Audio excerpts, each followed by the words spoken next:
uyu mugabo we yacanzwe n'amasano maze bamujyana mu kigo cy'abarwayi bo mu mutwe. Aramubaza ati ese nkawe n'iki cyatumye bakuzana hano?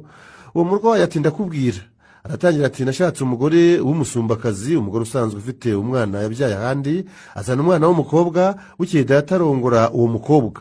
Ubwo umugore wanjye ababaye nyirabukwe wa data kandi ari we sebukwe, nanjye mbambaye sebukwe wa data, nawe ababaye umukwe wanjye. Wa mukobwa namushyingiye aba nyirabukwe wa nyina, na nyina ahinduka umukazana w'umukwe we. Yarakomeje ati haciye umwaka wa mukobwa abyara umwana w'umuhungu, uwo mwana aba murumuna wanjye, aba n'umwuzukuru wanjye. Nanjye nza kubyara umwana w'umuhungu, wa mukobwa data yarongoye aba mushiki we kandi ari nyirakuru. Wa mwana w'uwo mukobwa aba se wabo w'uwanjye kandi aba na mwishywa we. Umuhungu wanjye nawe aba nyirarume wa muramu wanjye kandi ari umuhungu wabo.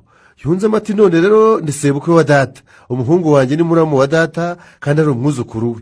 Byongeye kandi uwo mwana arambyaye kuko ari musaza wa nyirabukwe n'umugore wanjye.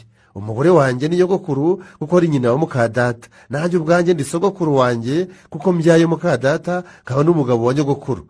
Uwo murwayi wo mu mutwe mu gusoza ati narabibatekerereje babonye ari nk'amayobera, banzana hano banyita nyine umurwayi wo mu mutwe. Muganga nawe ako kanya akimara kubyumva baravangiwe, bahita bamuha igitanda aho ngaho i Ndera